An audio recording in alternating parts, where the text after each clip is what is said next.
Hello, welcome back to Allu's fund recipe. ഇന്ന് നമ്മളൊരു special മുട്ടക്കറിയാണ് തയ്യാറാക്കുന്നത്.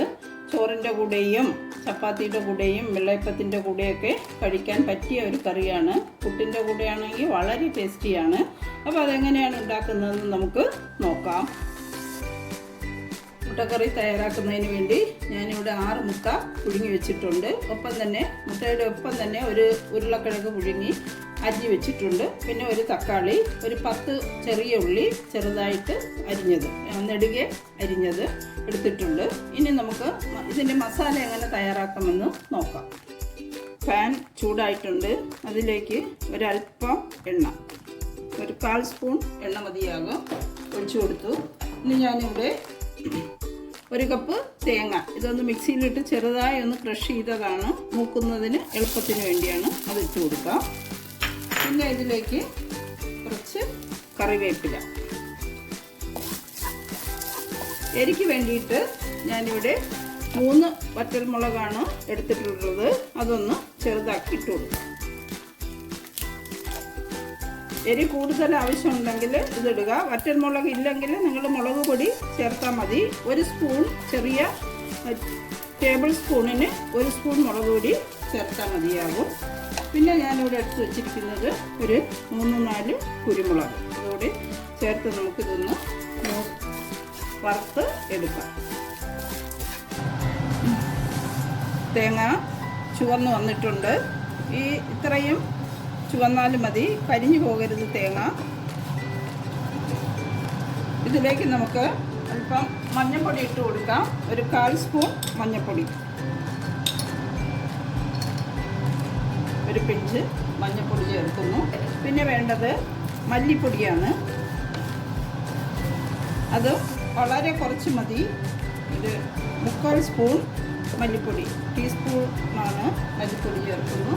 പിന്നെ ഇളക്കി കൊടുക്കുക. തേങ്ങ യാതൊരു കാരണവശാലും കരിഞ്ഞു പോകരുത്. ഇനി മസാലപ്പൊടി, നിങ്ങളുടെ കയ്യിൽ പെരിഞ്ജീരകം പൊടിച്ചതുണ്ടെങ്കിൽ അത് ചേർക്കുക, അല്ലെങ്കിൽ മസാലപ്പൊടി ചേർക്കുക. ഇത് വീട്ടിൽ തന്നെ പൊടിച്ച മസാലയാണ്, അത് ഒരു 1/2 സ്പൂണ് ചേർത്ത് കൊടുക്കുന്നു. പിന്നെ ഒരു ചെറിയ കഷ്ണം പട്ട, അത് ഇതിലിടുന്നില്ല, നമ്മൾ കറി ഉണ്ടാക്കുമ്പോഴാണ് അത് ഇടുന്നത്. ഇനി നന്നായിട്ട് ഇളക്കി കൊടുക്കുക. അപ്പോൾ മഞ്ഞളും ശകല മല്ലിപ്പൊടിയും പിന്നെ മസാലപ്പൊടിയുമാണ് ഇതിൽ ചേർത്തത്. ഇനി നമുക്കിത് തണുത്തതിന് ശേഷം അരച്ചെടുക്കാം. തണുത്ത ശേഷം ആദ്യം ഒന്ന് പൊടിച്ചെടുക്കണം. ഇനി ഇതിൽ അല്പം വെള്ളം ചേർത്ത് നമുക്ക് അരച്ചെടുക്കാം. കറി തയ്യാറാക്കുന്നതിന് വേണ്ടി ഞാനൊരു ചട്ടി അടുപ്പിൽ വെച്ചിട്ടുണ്ട്. അതിലേക്ക് കുറച്ച് എണ്ണ ഒഴിച്ചു കൊടുക്കാം. ഒരു 2 ടേബിൾ സ്പൂൺ എണ്ണ ഒഴിച്ചു കൊടുക്കാം. എണ്ണ ചൂടായി വെച്ചിട്ട് അല്പം കടുക്,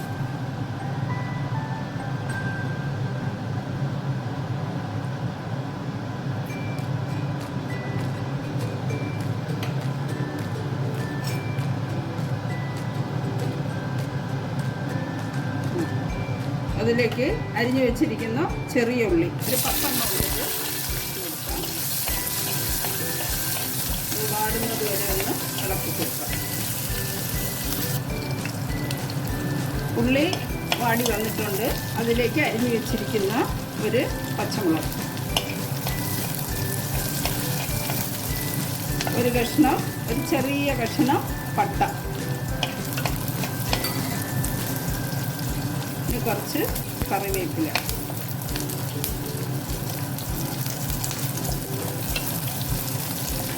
നമുക്ക് വേണ്ടത് ഒരല്പം ഇഞ്ചി വെളുത്തുള്ളി പേസ്റ്റ്, കുറച്ച് ഒരു പിഞ്ച് മതി, മുട്ടയായതുകൊണ്ട് വളരെ കുറച്ച് ചേർത്താൽ മതി. പിന്നെ നമ്മൾ എടുത്ത് വെച്ചിരിക്കുന്ന ടൊമാറ്റോ, ഇത് ഒരു ടൊമാറ്റോ ഉണ്ട്, അത് ചേർത്ത് ഇത് നന്നായിട്ട് നമുക്കൊന്ന് വാടുന്നത് വരെ ഇളക്കി കൊടുക്കാം. ഉപ്പ് ഇട്ട് കൊടുക്കാം. 1/2 സ്പൂൺ ഉപ്പാണ് ഞാൻ ഇട്ടത്. നോക്കിയിട്ട് നമുക്ക് ആവശ്യമുണ്ടെങ്കിൽ രണ്ടാമത് ചേർക്കാം. തക്കാളി ഉള്ളിയെല്ലാം വഴന്ന് വന്നിട്ടുണ്ട്. അതിലേക്ക് നമ്മൾ വേവിച്ച് അരിഞ്ഞു വെച്ചിരിക്കുന്ന പൊട്ടറ്റോ ചേർത്ത് കൊടുക്കുന്നു.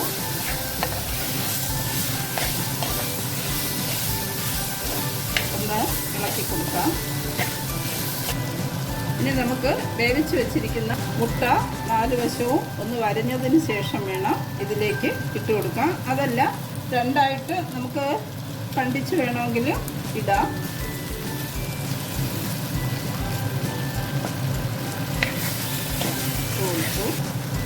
മുട്ടയ്ക്കും കിഴങ്ങിലുമൊക്കെ പിടിക്കുന്നതിന് വേണ്ടി അല്പം ഉപ്പ് ചേർത്ത് കൊടുത്തു. ഇതൊന്ന് നന്നായിട്ട് ഉപ്പ് പിടിക്കത്തക്ക രീതിയിലൊന്ന് ഇളക്കി കൊടുക്കും. ഇപ്പോൾ നമ്മുടെ ഉരുളക്കിഴങ്ങിലും മുട്ടയിലുമൊക്കെ ഉപ്പ് പിടിച്ചിട്ടുണ്ട്. ഇനി നമുക്ക് ഈ അരച്ച് വെച്ചിരിക്കുന്ന പേസ്റ്റ് അത് ഒഴിച്ചു കൊടുക്കും. നന്നായിട്ട് ഫൈനായിട്ട് അരച്ചിരിക്കുന്ന പേസ്റ്റാണ്. ഇനി ഇതിലേക്ക് ആവശ്യമായ വെള്ളം കൂടി നമുക്ക് ചേർത്ത് കൊടുക്കാം.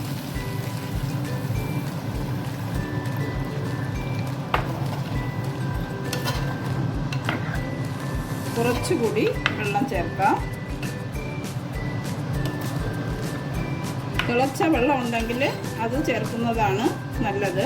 കുറച്ചുകൂടി വെള്ളം ഒഴിച്ചു കൊടുക്കാം. ഇനി ഇത് നന്നായിട്ടൊന്ന് തിളയ്ക്കണം. തിളച്ചതിന് ശേഷം ഉപ്പ് നോക്കണം. ഇനി ഇതൊന്ന് അടച്ച് വെക്കാം. നമുക്ക് തിളച്ചതിന് ശേഷം ചെറിയ തീയിൽ കുറച്ച് ഒരു 5 മിനിറ്റ് ഇട്ടേക്കണം. ഇപ്പോൾ നമ്മുടെ 5 മിനിറ്റോളം കഴിഞ്ഞു. നമ്മുടെ കറി റെഡി ആയിട്ടുണ്ട്. ഇനി നമുക്കൊന്ന് തുറന്ന് നോക്കാം. നല്ല ചാറ് ആവശ്യത്തിനുണ്ട് കുറച്ച്. അപ്പോൾ എല്ലാവരും ഈ രീതിയിലൊന്ന് ട്രൈ ചെയ്ത് നോക്കുക. ഒപ്പം തന്നെ ലൈക്കും ഷെയറും ചെയ്യുക. സബ്സ്ക്രൈബ് ചെയ്യാൻ മറക്കരുത്. Thank you.